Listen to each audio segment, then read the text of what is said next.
Hello student, a very good morning to all.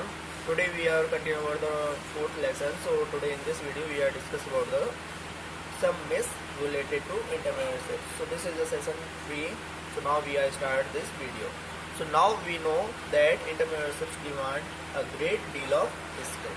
So entrepreneurship is more than a businessman as far as versatility is concerned.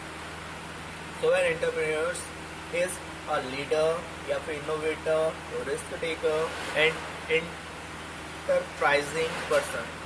या फिर let us have a look at certain assumption people do while considering entrepreneurship as career option. Means इसके according हम समझेंगे कि means जो भी entrepreneurships होते हैं अगर उन्होंने डिसाइड किया कि हाँ उनको entrepreneurships एक बिजनेस को स्टार्ट करना है तो उसके लिए उनको एक एंटरप्रेन्योर का रोल प्ले करना पड़ता है. तो इसके अकॉर्डिंग कुछ लोगों की गलत इफेक्ट होता है कि मीन्स हाँ हम भी एंटरप्रेन्योरशिप स्टार्ट कर सकते हैं, बट इसके लिए काफ़ी ज़्यादा मोर फोकस होना चाहिए. उनका जो भी जैसे कि उनका जो भी आइडिया रहता है तो आइडिया के अकॉर्डिंग मोर फोकस होना चाहिए और किस तरीके से वो बिजनेस स्टार्ट करना चाहते हैं. So first off we will discuss about the entrepreneurship is easy to do. Means जैसे इनका जो फर्स्ट मिस है कि मीन्स एंटरप्रेन्योरशिप काफ़ी ज़्यादा इजी है. तो इसका अकॉर्डिंग अगर हम इसके फैक्ट की बात करें तो इसके according entrepreneurship involve greater risk. तो इसके अकॉर्डिंग ये गलत है कि मीन्स कोई भी एंटरप्रेन्योरशिप काफ़ी ज़्यादा इजी है. तो इसके अकॉर्डिंग अगर हम बात करें कि एंटरप्रेन्योरशिप में काफ़ी ज़्यादा रिस्क इन्वॉल्व होते हैं, जैसे कि कंसीविंग एंड इनोवेटिव सर्विस और product is challenging in itself. तो इसके अकॉर्डिंग जो भी एंटरप्रेन्योर्स होता है तो उसके लिए सबसे ज़्यादा मोर चैलेंजिंग क्या होता है, मोर चैलेंजिंग रिस्क होती है कि मीन्स वो किस तरीके की सर्विस को प्रोवाइड कर रहा है और किस तरीके का जो प्रोडक्ट इन्वेंट कर रहा है. Then conceiving people of your idea and mobilising funds also needs a lot of effort. तो इसके अकॉर्डिंग जैसे कोई भी नया बिजनेस स्टार्ट करता है तो उसके लिए सबसे ज़्यादा मोर इम्पोर्टेंट होता है उसको बिजनेस को स्टार्ट करने के लिए उसका फंड. तो सबसे पहले जो फंड होता है कि वो किस तरीके से फंड को अर्न करें. तो जितना फंड अगर जो भी बिजनेस में स्टार्ट करने के लिए चाहिए अगर उतना फंड उस बिजनेस को स्टार्ट करने के लिए नहीं मिलता है तो काफ़ी ज़्यादा प्रॉब्लम्स क्रिएट होती हैं. So making the service product reach the message and get accepted is another barrier to scale. So every step there are new kind of challenges. तो हर एक स्टेप पे हम बोल सकते हैं कि एंटरप्रेन्योरशिप जब हम स्टार्ट करते हैं तो उसके लिए एंटरप्रेन्योर के लिए हर एक स्टेप पे काफ़ी ज़्यादा चैलेंजेस होते हैं, फिर चाहे वो फंड्स से रिलेटेड हो या फिर कोई भी लोकेशन से related. Now after that we will discuss about the second miss is you have more freedom in entrepreneurship.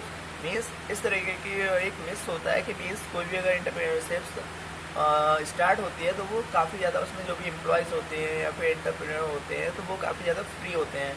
तो ऐसा गलत है. तो an entrepreneur walk talk eats and sleep is a dream.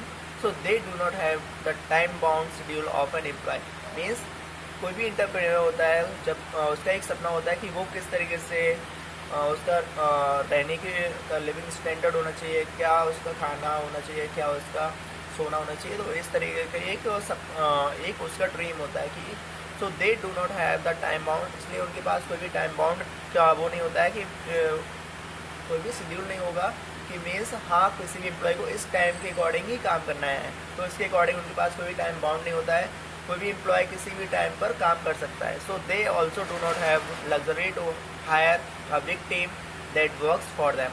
Means उनके पास कोई भी बिग टीम नहीं होती है किसी भी वर्क को काम करने के लिए, या फिर किसी भी जैसे कोई कंपनी में जो भी काम करते हैं तो उसके लिए कोई भी एक लग्जरी टीम नहीं होती है. मीन्स बिग हायर टीम को वो मीन्स हायर नहीं कर सकते कोई भी एम्प्लॉय को जो भी अगर ज़्यादा डिमांड करता है. So they are actively involved in all process of their venture, so there is no time bound schedule for them, so they have luxury of flexibility. What idea of freedom is big myth. Now the third myth is you need to create an entirely new product or service to sell. तो इस statement के according क्या fact है. So entrepreneurs do the things differently और innovatively. तो इस statement के according जो भी एंटरप्रेन्योर्स होता है तो वो कोई भी प्रोडक्ट को अगर लॉन्च कर रहा है तो वो अदर प्रोडक्ट से काफ़ी ज़्यादा डिफरेंट होना चाहिए, तभी उसका प्रोडक्ट मार्केट में सेल होगा. So Uber, Ola are taxi service, but they have revolutionized the way these service are provided. तो इसमें अगर हम बात करें ओबर या फिर ओला, ये सारी क्या एक टैक्सी सर्विसेज हैं जो कि क्या प्रोवाइड करते हैं, मीन्स हमें सर्विस प्रोवाइड करती हैं. मीन्स जैसे कि जो भी हमारे सर्विस किस तरीके की, मीन्स टैक्सी सर्विसेज के अकॉर्डिंग ये सारे जो ऐप हैं ओबर या फिर ओला, ये कंपनी या फिर एंटरप्रेन्योरशिप होती हैं जो हमें टैक्सी सर्विस प्रोवाइड करती हैं. So innovative part is that they do not own the vehicle and drivers till people associated with them have flexibility of working and chances of earning handsomely. तो इसके according एक part है जो कि उनके पास कोई भी खुद के ना ही व्हीकल्स है या फिर खुद का कोई ना ड्राइवर है. मीन्स ओबर और ओला ऐप के अकॉर्डिंग, या मीन्स जो भी एक कंपनियां हैं वो केवल एक सर्विस प्रोवाइड कर रही हैं पर्सन को, या फिर जो भी हमारे टैक्सी सर्विस है, जो भी टैक्सी सर्विस के अकॉर्डिंग जिनके पास व्हीकल्स है या जो भी ड्राइवर है, उन सभी व्हीकल्स और ड्राइवर को आपस में कम्युनिकेट कर रहे हैं और उसके साथ ही वो एक फ्लेक्सिबिलिटी ऑफ वर्किंग प्रोवाइड करा रही हैं. So and chances of earning and assembly. So as an entrepreneur, if you have a new product to offer,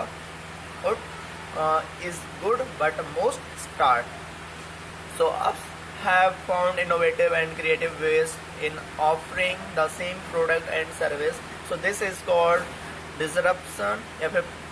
So here some other disruption is Paytm, Ola, Netflix, Savan, OLX, etc. So all are disruptions.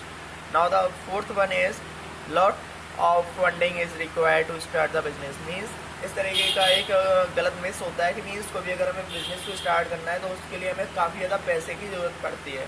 तो on a aspect of innovative is thinking edge of an idea which can be launched at a smaller scale that can start with a small account. जैसे अगर हम कोई भी small जो भी हमारा industries है या फिर जो भी हमारा एंटरप्रेन्योरशिप है, अगर हमने उसको स्मॉल लेवल पे अगर हमने उसको स्टार्ट किया तो उसके लिए हमें सीधी सिंपल बात है कि मीन्स अगर हमने कोई भी बिज़नेस को स्मॉल लेवल पे स्टार्ट करेंगे तो उसके लिए कम फंडिंग की ज़रूरत पड़ेगी. अगर हम किसी बिज़नेस को लार्ज स्केल पे स्टार्ट करेंगे तो उसके लिए काफ़ी ज़्यादा पैसे की ज़रूरत पड़ेगी. सो एट लार्जर या फिर at later stage it can be scaled up to bigger product and using more funds as it would be easier to do once brand is established in the market. So most of the startup begin at small scale home based ventures. So Google had wagon is in a garage, so did other current giants like Apple and Disney. Now the next myth is it is difficult to get loans for a startup from banks.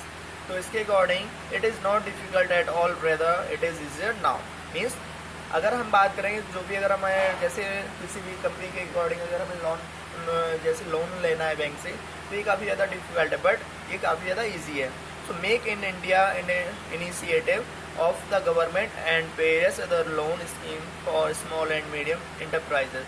Means जो भी SMME होती है तो उसके according क्या है, means other जैसे कि अगर हमें लोन्स लेने हैं तो जैसे हर एक लोन के लिए एक कोई स्कीम्स ऑलरेडी क्या है मार्केट में या फिर सरकार के पास है कि मीन्स उस स्कीम के अकॉर्डिंग हम कोई भी लोन को पास करा सकते हैं.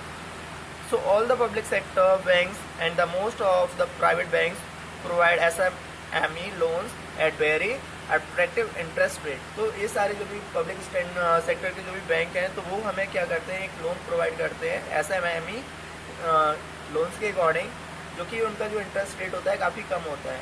सो government is still doing amendments in making the funding process for startup easier and more flexible. तो सरकार ने भी काफ़ी ज़्यादा फ्लेक्सिबिलिटी दी है, मीन्स कोई भी स्टार्टअप है या फिर कोई न्यू बिजनेस होता है तो उसको स्टार्ट करने के लिए.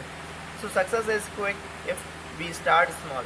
मीन्स ऐसी एक गलत फहमी होती है कि मीन्स अगर हमने कोई भी बिज़नेस को स्टार्ट किया है तो उसमें अगर हमें काफ़ी ज़्यादा कम टाइम लगेगा और हम उस बिज़नेस को अच्छे से स्टार्ट कर सकते हैं और उसमें सफलता पा सकते हैं. तो size of the startup is the beginning may make a difference in managing the business, but it has nothing to do with success directly. So success depend on the acceptance of the product in the market. Means success हमें तभी मिलेगी किसी भी business में, अगर हमने कोई भी बिजनेस को स्टार्ट किया है. मीन्स जैसे कि अगर हमने जो भी प्रोडक्ट को लॉन्च किया है, तो अगर उस प्रोडक्ट का मार्केट में डिमांड है, तभी हम उस बिजनेस में सक्सेस हो पाएंगे, अदरवाइज हमारा वो प्रोडक्ट वेस्ट हो जाएगा. So how it is promoted among masses, means हमने जो भी प्रोडक्ट को लॉन्च किया है, तो हमने उस प्रोडक्ट को लॉन्च करने के बाद कितना उसका प्रमोशन किया है या फिर प्रमोट किया है. So the kind of hard work put into the process will also make a big difference, but many small startup fails to not because of their size or finance, but due to the flaw in the vision of the startup.